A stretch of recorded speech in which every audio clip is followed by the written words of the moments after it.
Welcome to Telugu popular TV. ఇప్పుడు మనతోటి మాజీ ఎమ్మెల్యే రాజకీయ విశ్లేషకులు గోంది ప్రకాష్ రావు గారు ఉన్నారు. నమస్కారం. నమస్కారం. గోంది ప్రకాష్ రావు గారు, ఇప్పుడు కవిత తీన్మార్ మల్లన్న వివాదంలో ఎవరిది తప్పు అనేది పక్కకు పెడతాం, దాని మీద చాలా చర్చ జరిగింది. అయితే కాంగ్రెస్ ఎమ్మెల్సీ మల్లన్నకి కాంగ్రెస్ నుంచి సపోర్ట్ రావట్లేదు. మల్లన్న డైరెక్ట్ ఓపెన్గా మల్లనే చెబుతున్నాడు, కాంగ్రెస్ ఇలా మాట్లాడుతుంది, కవితకు మద్దతుగా మాట్లాడుతుంది ఏంటి అనేది. బీఆర్ఎస్ ఎమ్మెల్సీ కవితకి బీఆర్ఎస్ నుంచి మద్దతు రావట్లేదు.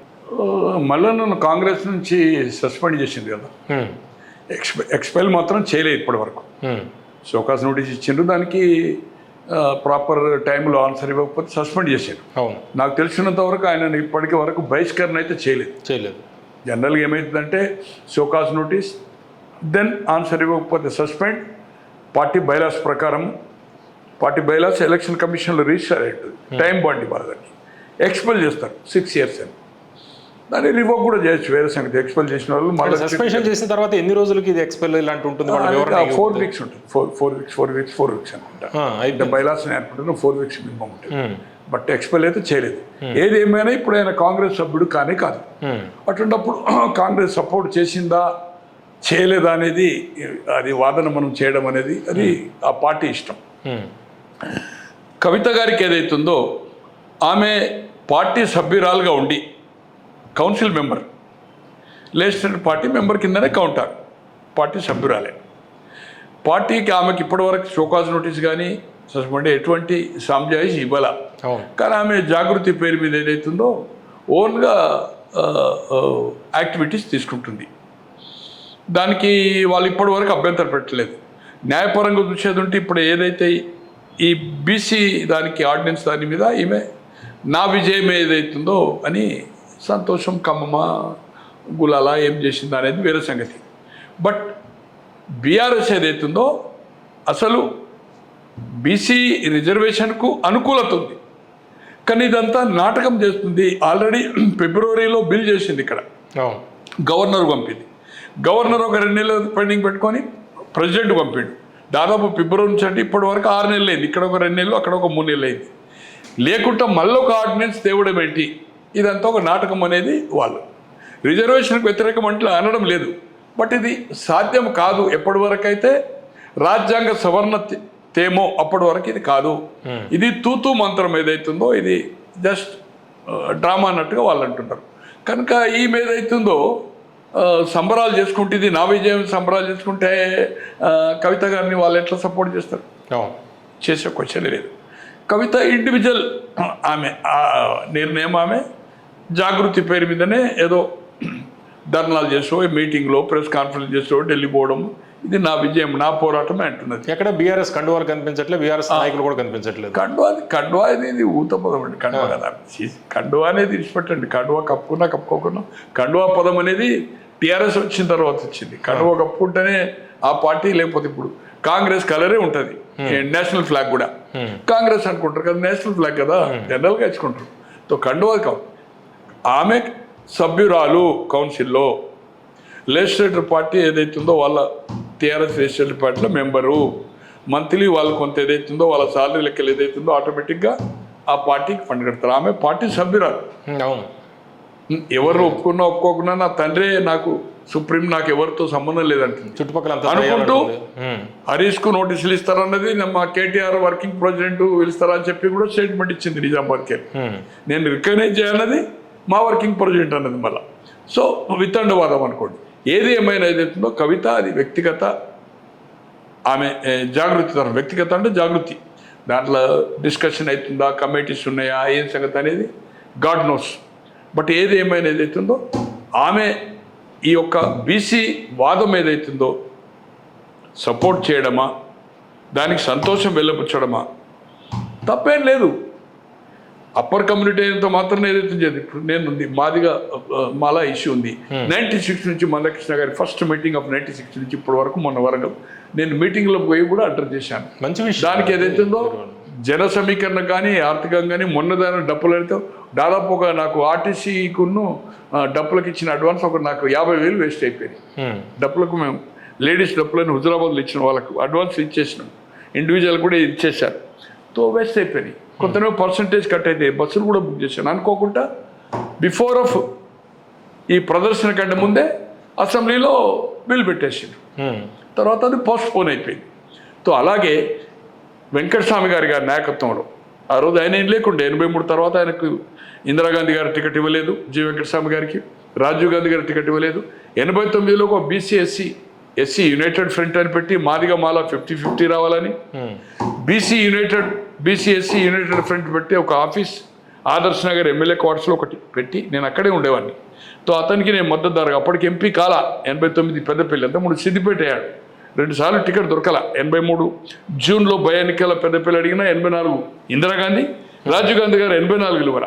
వాళ్ళు బాలగౌడ్ గారు, జగన్నాథరావు గారు, కేశవరావు గారు, మాణిక్యరావు గారు వీళ్ళంతా ఏదైతుందో ఒక యూనిట్ లక్ష్మీదేవి గారు, కృష్ణస్వామి గారు, తర్వాత మన సదాలక్ష్మి గారు ఎక్స్ మినిస్టర్ గారి హస్బెండ్ ఉండే నారాయణ గారు అని పబ్లిక్ సర్వీస్ మెంబర్, వీళ్ళందరూ కలిసి ఎస్సీ బీసీ ఎస్టీ మైనార్టీకి ఏదైతుందో 50% డీసీసీలో ఉండాలా. చెన్నారెడ్డి గారు కొందరు ధేయంగానే పోరాటం చేస్తే హైదరాబాద్లో వేసిన సరోజిని పుల్లారెడ్డిని కాదని తీసేసి శివలింగం వేశారు. తర్వాత నల్లగొండలో పురుషోత్తం రెడ్డి గారిని డీసీసీ 89 ఎన్నికల కంటే ముందు తీసేసి బాలయ్య అని పద్మశాలి ఆఫ్ భువనగిరి వేశారు. మళ్ళీ డీసీసీలు అనౌన్స్ అయిన ఎన్నికల ముందే ఈక్వేషన్ రాలా. అంటే మినిమం 50% ఎబో బీసీ ఎస్సీలకు ఉండాలా. డీసీసీలు కూడా టికెట్లు కూడా రావాలంటే టికెట్లు వచ్చినాయా రాదా అనేది అది వివాదం అనుకోండి, పెద్ద వివాదం. ఈ ఆయారం వీళ్ళకి ఏదైతే టికెట్ రాగానే ఆ వాదం వదిలిపెట్టేసాను ఈ మెయిన్ పైల్వాన్లకు. బాలగౌడ్ కనుకోండి, ఎగ్జాంపుల్ జగన్నాథరావు కనుకోండి, మన వెంకటస్వామికి, అదే కేశవరావుకి రాలా. తో ఆయన అందరి చుట్టూ తిరిగిండు. మరి ఆయనే అంతా డ్రాఫ్ట్ చేసిన ఆయన కేశవరావు 3 ప్లేస్లో నామినేషన్ ఇచ్చాడు. Musheerabad, Secunderabad and Maharajganj 3 assembly segment వేశాడు. టికెట్ దొరకల. తో ఏది ఏమైనా ఈ వాదానికి ఏదైతుందో నాలాంటి వాడిని నేను కట్టుబడి చేశాను. అలాగే ఒక మూమెంటం వస్తే 2023 కంటే ముందు ఎన్నికల్లో లక్ష్మీపేట నియోజకవర్గంలో సిట్టింగ్ ఎమ్మెల్యే దివాకర్ రావు 4 సార్లు గెలిచి, కాంగ్రెస్ ప్రేమ్ సాగర్ రావు, ఒక బీసీ మూమెంట్ వస్తే నా ఆస్తిని, నాకు ల్యాండ్ మంచిర్యాల పక్కకి గోదావరి ఒడ్డుకుంటుంది, ఒక 3 కోట్ల ల్యాండ్ ఏదైతుందో నోట్ రాసి ఇచ్చిన, బీసీలకు ఎవరు టికెట్ ఇచ్చినా పార్టీలో నేను నా డబ్బులు ఏదైతుందో నా మిత్రులకు సాయం అడుగుతాను, కొందరు సాయం చేసిండ్రు, లేకపోతే నా ల్యాండ్ అమ్ముకొని తీసుకోవచ్చు ఏదైతుందో పబ్లిక్ మీటింగ్లో నేను చేసిన, బలహీన వర్గాల మీటింగ్లో మంచిర్యాలలో పబ్లిక్ మీటింగ్లో ఓపెన్ ఆఫ్ ప్రెస్ ప్రముఖంగా పత్రికలు వచ్చి ఇవ్వలే అనుకోండి, అది వేరే సంగతి. సాధారణంగా ఇటువంటి ఉద్యమాలకు అన్ని వర్గాలు మద్దతు అట్లా 3 పార్టీల బీజేపీలో వెల్మనే చేశాడు, సిట్టింగ్ బీఆర్ఎస్ వెల్మనే, కాంగ్రెస్ వెల్మనే, ప్రేమ్ సాగర్ రావు గారు గెలిచాడు. తో ఆ మూమెంట్కు సపోర్ట్ చేయడమో సంతోషం వెల్లబుచ్చడమో తప్పు కాదు. అట్లే కవిత గారు ఏదైతే చేసిందో నువ్వెవరు అని దానికి ఏదైతుందో ఇప్పుడు ఏమంటారు మీరు తంబునేలా ఏదైతుందో పెట్టేదైతుందో చేస్తారో ఎట్లయితే చేస్తుండో కొన్ని మీడియాలో ఏదైతుందో మెయిన్ మీడియా రెస్పెక్టండి, అడ్డం దిడ్డం ఏదైతుందో పెట్టేదైతుందో చేయడం కూడా తప్పు. కానీ దాన్ని ప్రొటెస్ట్ ద్వారా నిరసన ఖచ్చితంగా చెప్పచ్చు. మీ తెలుగు పాపులర్ ఉంది, మీ దగ్గర రావాలంటే మీ 2nd ఫ్లోర్ రావాలి. మీరు ఏదైనా తప్పు జరిగినప్పుడు ఏదైతే నిరసన చేయాలంటే మీ ముంగట ఆఫీస్ ముంగటనే నిరసన చేయొచ్చు. They can take and police permission also. మేము ప్రొటెస్ట్ చేస్తున్నాము. ప్రెసిడెంట్ ఆఫ్ ఇండియా కానీ, ప్రైమ్ మినిస్టర్ కానీ, చీఫ్ మినిస్టర్ కానీ, మినిస్టర్లకు కానీ, ఈవెన్ గతంలో పోలీస్కు అప్లికేషన్ పెడితే పర్మిషన్ ఇచ్చేవాళ్ళు 100 మీటర్సా 200 మీటర్స్, ఇగో మీరు ఇంతమందే ఉండాలి, బ్లాక్ ఫ్లాగా, బ్లాక్ రిబ్బనా, స్లోగన్సా, బట్ డిస్టెన్స్ క్రాస్ అయి రావద్దని పర్మిషన్ తీసుకునేవాళ్ళు, పర్మిషన్ ఇచ్చేవాళ్ళు. ఇప్పుడు యుఎస్లో ఎనీబడి పర్మిషన్ ఓపెన్గా పర్మిషన్ ఇస్తారు, స్పాట్ డిసైడ్ చేస్తారు, దే కెన్ ప్రొటెస్ట్, ఎక్కడైనా చేయొచ్చు. ప్రెసిడెంట్ ఆఫ్ అమెరికా కానీ ఎవరైనా కానీ వాళ్ళు ఒక స్పాట్ డిసైడ్ చేస్తారు, దే కెన్. దాంట్లో పోలీస్ దానికి బ్యారకాట్ కానీ తెలియతే ఏమవుతుంది మన ఏమంటుంది దీన్ని మన రోప్ కానీ ఏదైతుందో చేస్తారు, ఇది సహజం. అలాగే కవిత గారి మీద ఆ సామెత ఏదైతుందో ఇండివిజువల్గా సంబోధించాడు తీన్మార్ మల్లన్న గారు. ఏం చెప్పారు వారు? కంచము మంచం పొత్త అన్నాడు. ఆమె ఇండివిజువల్, అది ఇండివిజువల్ కాక కమ్యూనిటీ మీద, మీ కమ్యూనిటీకి మా కమ్యూనిటీకి, మీ వెల్మ వాళ్ళకు మాకేమన్నా మంచం అంటే ఇచ్చి పుచ్చుకుంటూ సంబంధం ఉందా, తినే సంబంధం ఉందా అని ఆ సామెత ఏదైతుందో కేసీఆర్ రాసిండు. అది వ్యక్తిగా ఒక ఆడబిడ్డ అంటే అది ఏదైతుందో అది తప్పే. ఆయన తప్పు చేయొచ్చు, దాన్ని ఏదైతుందో ఆమె ప్రెస్కి వెళ్తా దీని ఫార్మాలిటీ ఏముంటుందా, పోలీస్ స్టేషన్ కాంప్లైంట్ ఇవ్వచ్చు. నిరసన కూడా అది నేను అనుకుంటున్నా ఫస్ట్ ఫ్లోర్. నేను 4-5 సార్లు పోయాను, 2 సార్లు ఇంటర్వ్యూకి పోయాను, 2 సార్లు వేరే డిస్కషన్ పోయాను. ఉప్పల్ దాటిన తర్వాత వరంగల్ రూట్లో లెఫ్ట్ ఉంటుంది, కింద బ్యాంక్ ఉంటుంది, సెకండ్ ఫ్లోర్లో ఉంటుంది. చాలా చిన్నదే ప్లేస్, ఎరుకుంటంగా ఉంటుంది అనుకోండి, క్యాబిన్స్ ఉంటాయి, చాలా చిన్న ప్లేస్ అది. తో మీదికి పోవడం అనేది అవుతుందో దాడికి పోయినట్టే కదా. మీరు చెప్పినట్టే ఈ మిశ్రమ స్పందన దీని మీద వస్తుంది. చాలామంది కొంతమంది సోషల్ మీడియాలో ఏమంటున్నారంటే దొందే ఇద్దరే అన్నట్టు కూడా వస్తుంది. వాళ్ళది తప్పే వీళ్ళది తప్పే అనేది. అయితే ఇక్కడ చూస్తే మీరు ఇందాక మల్లన్న కాంగ్రెస్ ఎమ్మెల్సీ కాదు సస్పెన్షన్లో ఉన్నారు అనేది చెప్పారు. ఇదివరకు గతంలో మనం తీసుకుంటే పీజీఆర్ దగ్గర నుంచి చాలామంది సస్పెండ్ అయ్యారు కాంగ్రెస్ నేతలు, మళ్ళీ పార్టీలోకి వచ్చారు. ఇప్పుడు మళ్ళీ మల్లన్న తిరిగి వచ్చే అవకాశం ఉందా, లేకపోతే రాకుండా ఈ మహేష్ కుమార్ గౌడ్ లాంటి వాళ్ళు అడ్డు తగులుతున్నారు ఇప్పుడు కవితకి సపోర్ట్గా మాట్లాడుతూ? ఎవరు అడ్డు అనేది మల్లన్నకు ఎవరు అడ్డు తగులుతున్నారు కాదు. ఆయన కాంగ్రెస్లో ఇమ్మడలేడు, మనమే ఇంటర్వ్యూలో మాట్లాడుకున్నాం. ఖచ్చితంగా బయటకు పోతాడు, ఖచ్చితంగా పార్టీ పెడతాడు. బయటకు వచ్చాడు. బీజేపీలో చెప్పాము, కాంగ్రెస్లో ఉండడం చెప్పాము, పార్టీ పెట్టడం ఖాయమని చెప్పాము. అతను అడ్జస్ట్ అయ్యే క్వశ్చనే లేదు అతని యొక్క ప్రవర్తన. తో ఇప్పుడు ఏదైతుందో పార్టీకి ఆల్రెడీ మాదాపూర్లో ఎక్కడో పార్టీ ఆఫీస్ ఉండే అనుకుంటున్నా, రిజిస్టర్ చేశారా, ఇంకేదైనా పార్టీని వైఎస్ఆర్పీ ఎట్లయితే తీసుకుందో అలాగా తీసుకుంటారా. లోకల్ బాడీకే ఆయన నేను బీఫామ్లు ఇస్తా అంటుండు కదా. కొన్ని సందర్భంలో సర్పంచులకి మేము రండి అంటుండు. సర్పంచులకు పార్టీ ఎన్నిక ఉండదు, ఇప్పటి వరకు లేదు. సర్పంచ్కి గుర్తుతోటి ఇప్పటి వరకు చేయలేదు. ఈవెన్ లోకల్ బాడీ కూడా రేపు ఎమ్మెల్సీ కానీ జెడ్పీటీసీ కానీ మండల్ టీసీ కానీ, జెడ్పీటీసీ మండల్ టీసీ, జిల్లా పరిషత్ అయితే ఇండైరెక్ట్ ఎన్నికలు, మున్సిపల్ కౌన్సిల్ కానీ, అది రాజ్యాంగంలో ఎన్నికలు జరపకపోతే ఫండ్స్ రావు. ఇది కేంద్రం చట్టం తెచ్చింది రాజీవ్ గాంధీ హయాంలో. మొదలు రిజర్వేషన్ సిస్టమ్ తెచ్చింది రామారావు గారు 87లో బీసీలకు. దీన్ని పార్టీ రహితంగా కూడా ఎన్నిక పెట్టవచ్చు. ఈ నిర్ణయం అనేది రాష్ట్రానికే. రేపు కాంగ్రెస్ పార్టీ సింబల్ లేకుండా కూడా ఎన్నికలు పెట్టవచ్చు కావాలనుకుంటే. దీనికి ఎక్కడ కేంద్రం కానీ కోర్టు కానీ అడ్డు చెప్పది. Party without symbol mandal TC, without ZPTC. Sarpanch అయితే ఎప్పుడు వితౌట్ సింబలే ఉంది. సింబల్ కావాలనుకుంటే కూడా పెట్టుకోవచ్చు, కానీ నేను అనుకుంటే 99% సింబల్ పెట్టారు. కనుక నేను సర్పంచులకు కూడా బీఫామ్ ఇస్తా అంటాడు. సర్పంచులకు బీఫామ్ అవసరం ఉండదు, నో సింబల్. తో ఏది ఏమైనా అతను కాంగ్రెస్ పార్టీలో వచ్చే సమస్య లేదు. చేర్చుకుంటారా అంటే ఇందిరాగాంధీ గారి మీద పోటీ చేసిన వాళ్ళనే ముఖ్యమంత్రులు చేసిండ్రు, స్పోక్స్ మైన్లు చేసిండ్రు, కేంద్రంలో మంత్రులు చేసిండ్రు, ఇవన్నీ పేర్లు చెప్పదలుచుకోలేదు. అయితే మల్లన్న చెప్తుంది ఏంటంటే ఇప్పుడు అతని విషయం పక్కకు పెడితే కవిత కాంగ్రెస్లోకి చేరే అవకాశం ఉంది అనేది ఒకటి ఆయన వాదన కదా. కానీ ఆయన చెప్పింది నేను తప్పు పట్టడం లేదు, నా వ్యక్తిగత అభిప్రాయం. రేపు ఇదే విధంగా ఆమె ప్రవర్తిస్తే పార్టీ ఒకరోజు కాకుండా ఒకరోజు పార్టీ అన్ని విధాల పార్టీకి ఆమె డ్యామేజ్ అవుతుంది. పార్టీ నిర్ణయం క్లారిటీగా ఉంది ఇది అబౌట్ దిస్ ఆర్డినెన్స్ మీద కూడా, లోకల్ బాడీ మీద కూడా. ఆ అభిప్రాయానికి వ్యతిరేకంగా నువ్వు ఒక అభిప్రాయం చెప్పేది ఉంటే ఇవాళ రేపు ఎప్పుడైనా ఆమెను పార్టీ నుంచి ఏదైతుందో ఎక్స్పెల్ చేయడం పక్క. ఎందుకంటే దేవుడు చుట్టూ దయ్యాలు ప్లస్ కేటీఆర్ ఏమో దేవుడు దయ్యాలు అనేది చిన్న డిఫరెన్సెస్, అది కంటిన్యూ అవుతుంది, అది చిన్న ఇష్యూ. బట్ అబౌట్ పార్టీ లైన్కి వ్యతిరేకంగా సామాజిక న్యాయం జరగలేదు, ఆర్థిక సమానతలు ఏదైతుందో గురించి మాట్లాడింది.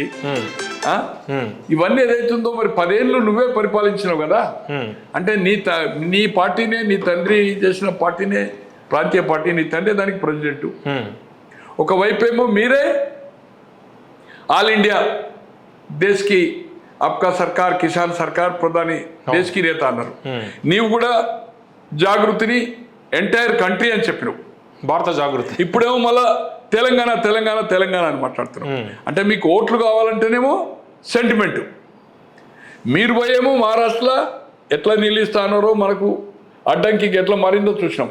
ఆంధ్ర యూనిట్ చేస్తావు, మళ్ళీ ఎన్నికల కోసం ఏదైతుందో తెలంగాణ ఆంధ్ర వాదాన్ని ఏదైతుందో ఇటు కేటీఆర్ కానీ హరీష్ కానీ ఆ పార్టీలో కానీ కవిత కానీ చేస్తున్నారు. ఏదేమైనా కవిత అడ్జస్ట్ అనేది మనం నెంబర్ ఆఫ్ టైమ్స్ అనుకున్నాం. పార్టీలో ఆమెకు ఎవరు సపోర్ట్ చేయరు, ఎవరు రారు ఆమెకు, ఆమె ఒంటరి అయిపోతుంది అనుకున్నాం. జరుగుతూ ఉంది, కనబడతా ఉంది. ఇంత ఇష్యూ జరిగినా కూడా ఆమె మీద ఒక విమర్శ, ఏది ఏమైనా ఒక ఆడపడుచు మీద ఏదైతుందో ఆ సామెత ఏదైతుందో ఆ వర్గానికి, ఆ కులానికి, ఆ కమ్యూనిటీకి వర్తిస్తుంది తప్పితే ఇండివిజువల్ నీకు మాకు కంచం పొత్తా మంచం పొత్తాను నీకు అంటే ఇండివిజువల్ లఫ్ కవిత గురించే కదా. ఒక ఆడబిడ్డ గురించి ఏదైతుందో అది మాట్లాడు, అది కేసీఆర్ పుస్తకంలో రాయొచ్చు, కేసీఆర్ రాయొచ్చు, కానీ వ్యక్తిగతంగా నువ్వు ఏదైతుందో కాదు కదా, అది కమ్యూనిటీ పరంగా. ప్రకాష్ గారు, ఇప్పుడు మీరు కాంగ్రెస్లో చాలా మంది వ్యక్తిగతంగా పర్సనల్గా ఫ్రెండ్స్ ఉన్నారు, అదేవిధంగా బీఆర్ఎస్లో కూడా చాలా మంది ఉన్నారు. అయితే లోపల ఇంటర్నల్గా ఏం జరుగుతుంది బీఆర్ఎస్లో? అంటే కవిత కాంగ్రెస్కి వచ్చే అవకాశం ఉందా? కాంగ్రెస్ వాళ్ళు తీసుకుంటారా? ఎట్లా అనిపిస్తుంది? ఏం జరుగుతుంది అనేది మనం ఇంటలేంది. మాట్లాడుతుంటారు ఏది ఏమైనా సార్, ఏది ఏమైనా ఒకటికి 2 సార్లు ఎవ్వరితో మాట్లాడకుండా, ఇది కొంచెం పొలిటికల్ నాలెడ్జ్ ఉన్న వాళ్ళు కూడా, నాకు కూడా 75 ఏళ్ళు వచ్చినాయి, 16 ఏళ్ళ వయసు నుంచి రాజకీయాలు చూస్తూ ఉన్నాము. ఆమె క్వశ్చనే లేదు, టీఆర్ఎస్లో ఆమె అడ్జస్ట్ అయ్యే క్వశ్చనే లేదు. ఆమె ఏదో ఒకరోజు ఆమె ఏదైతుందో ఖచ్చితంగా ఆమెను పార్టీ నుంచి బహిష్కరిస్తారు. అయినప్పుడు ఏం చేయాలి? బీజేపీకి అయితే నన్ను వేధించింది, నేను బీజేపీ ఒప్పుకోలేదని ఆమె చెప్తుంది కదా, బీజేపీ వ్యతిరేకంగా, అయినా కూడా కలవచ్చు వేరే సంగతి. ఇక్కడ ఆప్షన్ ఏదైతుంది ఆమెకు, బీఆర్ఎస్ లేదు, బీజేపీ లేదు, మూడో పార్టీ ఏముంది ఇక్కడ? తెలుగుదేశం చేరాలనుకుంటే బీజేపీ వాళ్ళు ఎలియన్స్, పవన్ కళ్యాణ్. ఇక్కడ ఏం పార్టీ ఉంది? ఒకటి కాంగ్రెసే. రిసీవ్ చేసుకుంటారు కాంగ్రెస్ లో, ఇబ్బందులు ఏముంటుంది సార్? రిసీవ్ ఇందిరాగాంధీ మీద పోటీ చేసిన వాళ్ళు ముఖ్యమంత్రి చేస్తే వీరేంద్ర పాటిల్ గారిని ఏదైతుందో, జయపాల్ రెడ్డి గారు ఏదైతుందో కేంద్ర మంత్రి, స్పోక్స్ మెన్ అయితే రాజీవ్ గాంధీ గారు చేసింది కదా, సోనియా గాంధీ గారు చేసింది కదా. 89లో అయితే రాజీవ్ గాంధీ వీరేంద్ర పాటిల్ గారిని చేసింది కదా, ముఖ్యమంత్రి గారి మీద చిక్కమంగళూరు 78లో పోటీ చేసింది కదా. ఇట్లా కోకోలలు అంటే కొన్ని వందల విషయాలు ఉన్నాయి దేశమంతా. అట్లా కాంగ్రెస్ ఏదైతుందో మహాసముద్రం. నిజామాబాద్ లో వాళ్ళకి అవసరం కూడా, ఎందుకంటే మధుయాష్కి హైదరాబాద్ వచ్చేసిండు కాబట్టి. మధుయాష్కి నిజామాబాద్ మధుయాష్కి ఇస్ నాట్ నిజామాబాద్ కాదు. 2 సార్లు చిత్తుగా ఓడిపోయింది కదా, డిపాజిట్ పోయింది కదా ఆల్మోస్ట్. అక్కడ ఎలా క్యాండిడేట్ కూడా కావాలి. మొన్న కూడా poor of distance of third కదా ఎల్బీ నగర్లో.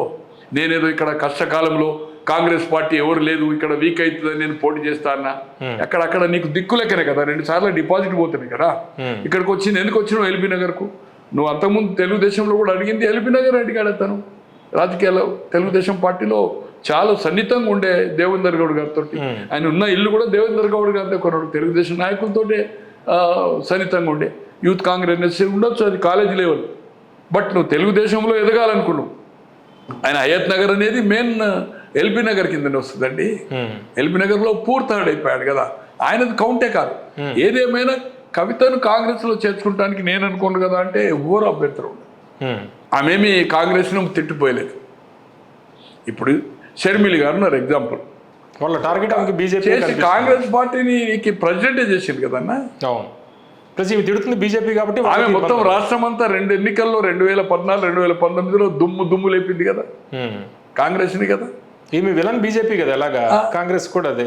ఆటోమేటిక్గా కవితను చేర్చుకుంటానికి ఏం అభ్యంతరం ఉండదు.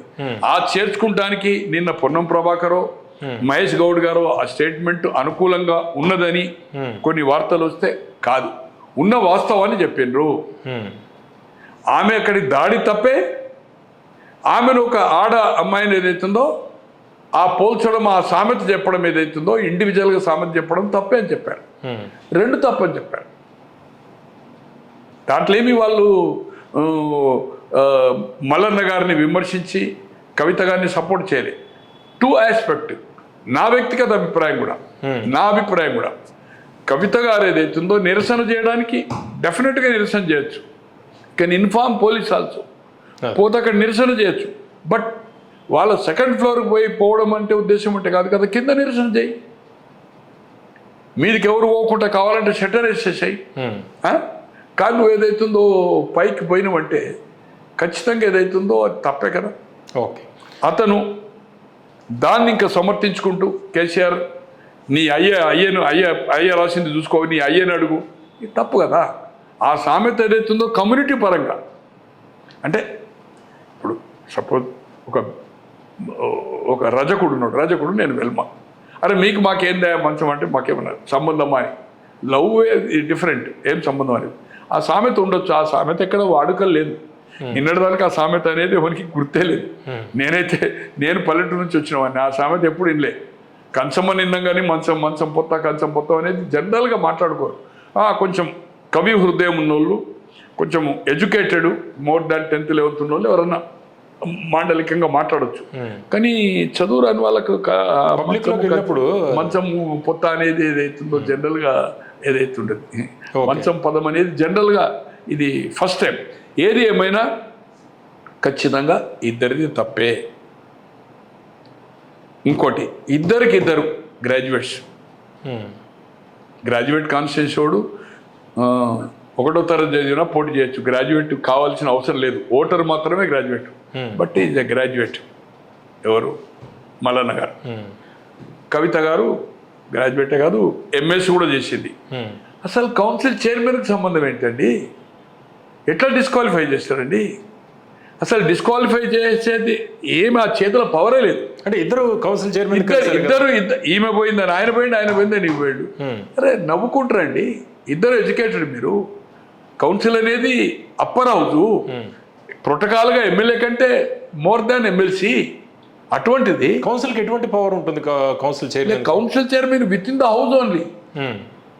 హౌస్లో ఏదన్నా తిట్ల పరువు అయినప్పుడే they can take the action. ఇదంతా పబ్లిసిటీ, 1 రోజుల 15 రోజుల ఏదైతుందో అది చేయొచ్చు, ఏదైతుందో 3 రోజుల 4 రోజుల చేయొచ్చు, యాక్షన్ తీసుకోవచ్చు. డిస్క్వాలిఫై చేసేది హౌస్లో కూడా ఆయనకు లేదు.